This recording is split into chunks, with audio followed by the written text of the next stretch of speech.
Okay, so, today we are going to dive into a story that is, well, it's pretty creepy. Yeah, definitely a chilling one. Yeah, the Haunted Forest Rest House Ooh, in Jim Corbett National Park. I am ready. All right, so as always, you've brought some fascinating sources. I have, and they really do paint a very intriguing picture Yeah. of this place, its history, and the alleged hauntings. Yeah, Yeah, and it's a colonial era rest house, so there's a lot of history a there. lot of history. Yeah, going back to the late 19th century. So our mission with this deep dive is to look closely at these reports and try to understand, what makes this place so infamous Right. in the local lore. Is there something truly unexplained happening Yeah. there, or Is it just stories? or is it just really good storytelling Exactly. that has kind of taken on a life of its own? And for me that's always the biggest question. Like where is that line, right? Exactly. Between, something actually happening And just perception. and perception or just storytelling over time. That's the fun part, I think. Yeah, well, and in this case, we've got a really interesting central figure who seems to be the kind of anchor for all these stories. We do. Captain Edward Whittaker. Yes, Captain Edward Whittaker, a British officer. Now, he's described as a bit of a man of contradictions. Very much so, yes. And he met a very mysterious and violent end Yes. at or near the rest house. At or very near the rest house, yes. So in this deep dive, we're going to unpack the rest house's origins, Right. explore the different ghostly apparitions that people have reported over the decades, and we'll even dig into a particularly frightening experience that was recounted by some wildlife photographers Okay. who stayed there back in the 1990s. Yeah, that's a great story. And then we'll also touch on what the local community believes about Captain Whittaker's spirit Right. and its potential unfinished business. That's always an important element, I think. Right, so let's start by kind of just painting a picture of this place, because it doesn't sound like it was just some, isolated little cabin in the woods. It wasn't, no. This was a substantial. This was a grand colonial era Yeah, retreat. yeah. It was meant to be, luxurious, a place for British officers and dignitaries. Like a getaway. To get away, exactly. High ceilings to combat the heat. Right. Wide verandas offering panoramic views of the jungle. Oh, wow. Large windows. So that's the scene, So really stately. Yeah, stately, grand, kind of almost opulent in a way. Yeah, and I guess that just makes the contrast with its current state even more stark. Exactly, and the stories associated with it. Right. Well, and speaking of its current state, it seems that Captain Edward Whittaker has become a much more permanent fixture Yes. than perhaps he intended, culminating in his rather dramatic demise. Yes. So tell us more about him. He wasn't just some passing traveler who met an unfortunate accident. No, he was a significant figure in the area and in that time period. A high-ranking British officer known for, his love of hunting Mm-hmm. and possessing a very forceful personality. Okay. But there's this interesting duality to him. Okay. He was respected, within his ranks, Mm-hmm. but he was also widely feared Really? due to his temper, which was apparently quite volatile. Okay. And also just this ruthless ambition that he seemed to possess. Huh. So you get this picture of a powerful, perhaps even intimidating man. Yeah.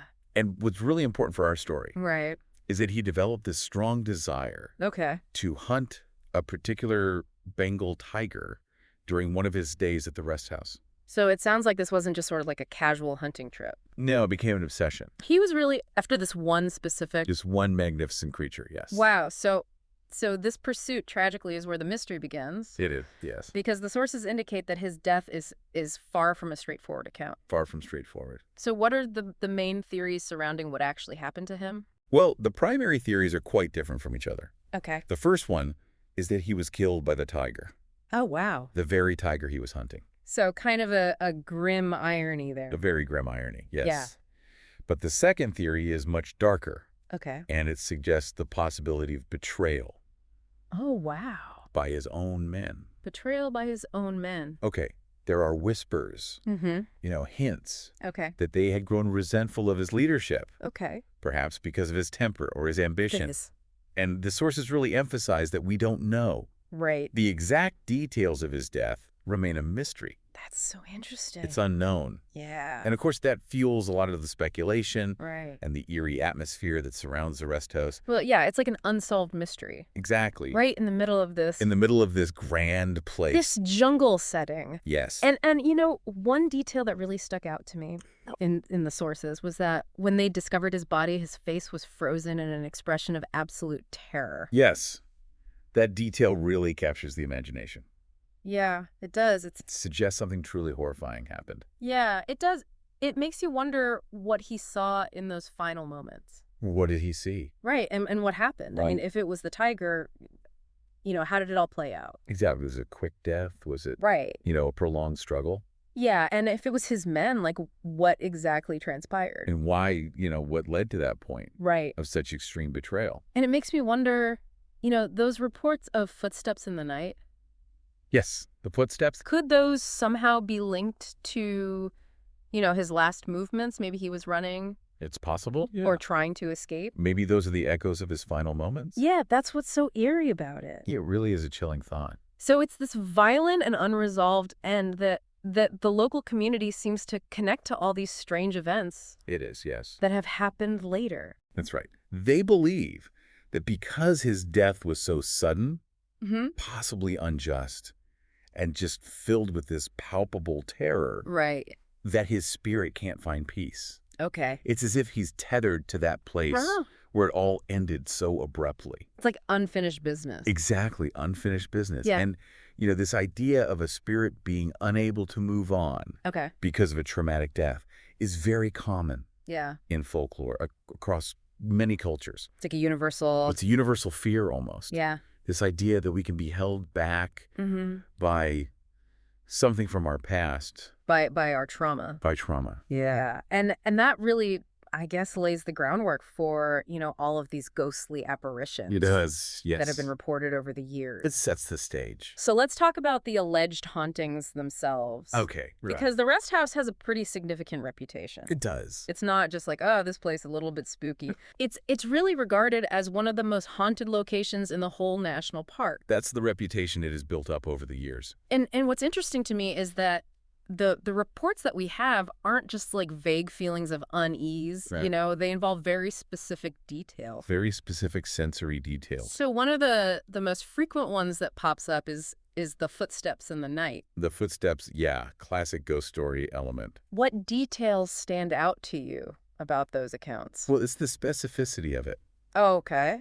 People describe hearing heavy boots Okay. echoing in the corridors when there's no one there. Empty corridors. Empty corridors. And it stops suddenly, And it just stops abruptly. like just silence. Silence. And it really makes you wonder, Oh, it makes your imagination run wild. what is it? Yeah, because there's no rational explanation. Right. It's not just the floorboards creaking. It's Oh. a very distinct sound. And it's like purposeful. It sounds like somebody walking with intent. It does, Yeah. and then it just stops, like whoever it was vanished into thin air. Right, exactly. So it really does give you that feeling that there's this unseen presence moving around. Yes, an unseen presence lurking in the shadows. And then there are the reports of slamming doors. Oh, yes. Yeah. The slamming door is another classic. Yeah, and again, it's not just, the noise. Yeah. It's the fact that they say it happens even when there's no wind. No discernible draft at all. Right, so there's no logical No logical explanation. cause for it. And even creepier are the whispers that people report hearing Oh, yeah. right after a door slams. Like right behind the door? Almost as if someone is on the other side, Oh, pleading for help. that's really disturbing. It adds a whole other layer of mystery Yeah, and a suffering. to the story. Right, like something's wrong. Like something's not right. Yeah, Whatever is trapped there right. is in distress. So, but the most consistently reported apparition seems to be the shadowy figure. Yes, the shadowy figure. This is the one that people seem to talk about the most. Yeah, and I think it's the most, It's the most visually striking, yeah. the most evocative. So what do we know about it? Well, it's consistently described as tall and indistinct. Okay. Shadowy, of course. Right. Often seen wearing what looks like a colonial era uniform. So we're talking like, We're talking like a British officer's uniform okay. from that time period. And where is it typically seen? Usually near windows Sure. or on the verandas. Okay. almost like it's looking out at something. Or waiting for something. Waiting for something, yes. And what's really creepy is that people say its face is always turned away. Always turned away. You never get a clear view. It's like it's intentionally not. It's like it's hiding its face. Showing itself. Or maybe it doesn't have a face to show. Ooh. That's a thought, isn't it? Yeah, that's a creepy thought. So there's this feeling among those who have seen it that it's perpetually watching or waiting, as if it's stuck in this endless loop of anticipation. Oh, that's disturbing. It's very unsettling. So we've got the footsteps, we've got the doors, we've got this shadowy figure. Right. But it's not just about what people are seeing and hearing. Right. Right? There are these reports of cold spots. The cold spots, yes. And this adds a physical element to it, right? A tangible element. It's not just, You feel it. You feel it. You feel a sudden drop in temperature. Yeah. And these cold spots, they're not just, a fleeting chill. Right. They're reported even in the hottest parts of the year. So like summer when it's sweltering outside? Exactly. Yeah. And some people have even described feeling an icy touch. Ooh. Or even seeing their breath Oh, wow. briefly become visible within these cold spots. That would be freaky. It's a very direct experience. That Right. would be difficult to explain away. Yeah, you can't just say, oh, it's a draft. Right, exactly. So these individual accounts are creepy enough. They are on their own. But the story of the wildlife photographers back in the 1990s, it just like takes all of this and just like cranks it up to 11. It does. Because these weren't just, casual visitors. So they chose to be there. They intentionally sought out this location. Right. And their experience happened over several days. Over an extended period. So it's not just like a one-off thing. Right. And these were, they were photographers. They were used to observing things. They're grounded in the natural world. Right. Not prone to flights of fancy. So what happened on that first night? Okay, so picture this right. Mm-hmm. They're in their room, it's the middle of the night, and suddenly they're awakened by the sound of heavy footsteps Oh, no. right outside their door. Okay. They open the door, Right. expecting to see somebody. Yeah. But the hallway is empty. Empty. Completely empty. So already, right off the bat, Already they're like, okay, yeah. what is going on here? This is strange. So then what? Well, later that same night, they hear a faint male voice calling out Oh, no. from the veranda. Okay. So naturally, they go to investigate. Right. Cautiously, I would assume. Cautiously, yes. Yeah. And that's when they see it. The shadowy figure. The shadowy figure standing there on the veranda. And it's wearing... It's wearing what looks like a colonial uniform, Oh, wow. just as everyone else has described. And is it facing them? No, it has its back to them, It's like it's looking out. looking out over the jungle At something. or waiting. Ugh. Oh, my gosh. That's so creepy. So just in that one night, You're right. they've already had several classic haunting experiences. I mean, I'd be ready to go You would think, at that point. right? But they couldn't leave They couldn't. because their Jeep wouldn't start. The Jeep wouldn't start. Oh, no. They were stranded Stranded with this thing. with this shadowy figure and whatever else was lurking in the rest house. Oh, my God. That is terrifying. It must have been psychologically grueling, I can't even imagine.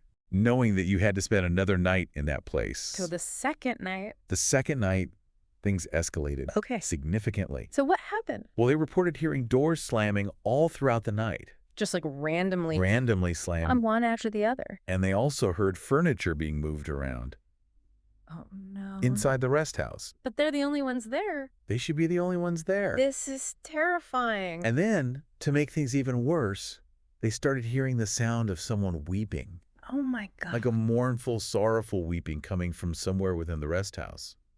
Oh, my gosh. What could that possibly be? It's just a symphony of unsettling noises, Oh, my God. creating this atmosphere of palpable distress. So it's like whatever is there is not peaceful. No, it's clearly tormented in some way. But the most personal and I think the most terrifying encounter Yes. was the mirror incident. The mirror incident. So tell us what happened there. Well, one of the photographers described looking into a mirror in his room, and instead of seeing his own reflection, Yeah. he saw the face of Captain Whitaker Oh, my gosh. staring back at him. Oh, no. And he said it wasn't just a static image. Mm-hmm. The face was filled with rage Oh, wow. and sorrow. So it's like those two emotions were just battling it out. Exactly like a tormented soul, Yeah. Oh, my gosh. caught between anger and regret. So after that, I mean, I don't blame them for never going back. I don't blame them either. That's a lot. That's a lot to process. Yeah, it really does, bring us back to those local beliefs. Right. About why Captain Whitaker's spirit might be trapped there. Yes. Why he can't find peace. So what is it about this place? What's this unfinished business that we keep hearing about? Well, there's several theories. Okay. One is that he's seeking revenge Okay. against those who betrayed him. So he's out to get his men. He's out for justice. Okay. Remember, there are those whispers of betrayal. Right. So this idea of a wrong spirit seeking retribution, Yeah. it's a common theme. It's a very classic ghost story, kind of. Exactly. Yeah. Another theory is that he's trying to atone Atone for what? for things he did during his life. Okay, so like he's trying to make up Maybe he's trying to make amends. for his bad deeds. Yes, for his sins, Okay. as some of the locals put it. So it's possible that, he was ruthless and had a terrible temper Right. when he was alive. Maybe he feels guilt And or so regret. now he's trapped. Now he's trapped, trying to balance the scales somehow. And then there's this other theory, which I find really intriguing, Oh, yes. that maybe he's guarding something? Yes, guarding something. Okay, so what could he be guarding? Well, maybe it's a treasure. A hidden treasure? A hidden treasure that he discovered in the jungle. Or maybe it's some secret? Or a secret. Like a dark secret? A dark secret about the jungle or about his past. Oh, that's creepy. It's a tantalizing idea. So he's like bound there. He's bound to protect it. Yeah, to protect it. For eternity, perhaps. Oh my God. Stuck with his secret. So whatever it is, it seems like he can't let it go. He can't let go. And that's what's keeping him there. Right. It's not just the location. It's something more than that. So this rest house, it's no longer open to the public, is that right? That's correct. The Forest Department has closed it to visitors. I mean, can you blame them Not at all. after everything we've just talked about? Especially with that last story. Right. I bet. But what's crazy is that even people who just pass by the area Yes. at a distance, They still feel it. they still feel uneasy. A sense of unease, a feeling of being watched. Oh, wow. So it's like whatever is associated with Captain Whitaker, it goes beyond the building. It seems to permeate the surroundings. Yeah, like it's spread out. Into the very air of the jungle. It's like a stain. A stain of dread. So we've gone through this whole story. We've talked about this grand colonial retreat. Right. We've talked about Captain Whitaker's very mysterious and violent end. And we've gone through these accounts of all these paranormal activity. And the chilling consistency Yeah, the consistency is really interesting. across time and different witnesses. Yeah, and it culminates in that just absolutely terrifying experience. A wildlife photographer. Well, the wildlife photographers. Yes. It's just a place steeped in tragedy and mystery. And the unexplained. So, it really does make you wonder, It does. what is it about these kinds of stories that just capture our imagination? There's something about the unknown. Yeah. The things we can't quite explain. Right, and maybe it's that human desire to, understand. Understand the world around us. Yeah, Even the parts that scare us. exactly. So, thinking about everything we've talked about today in the Haunted Forest Rest House, what do you think is keeping Captain Whitaker's spirit bound to that place? It's the question, isn't it? It is. Is it revenge? Is it guilt? Or is it something else entirely? Something we haven't even thought of. Lost in the shadows of the jungle. It definitely gives you something to think about. It does.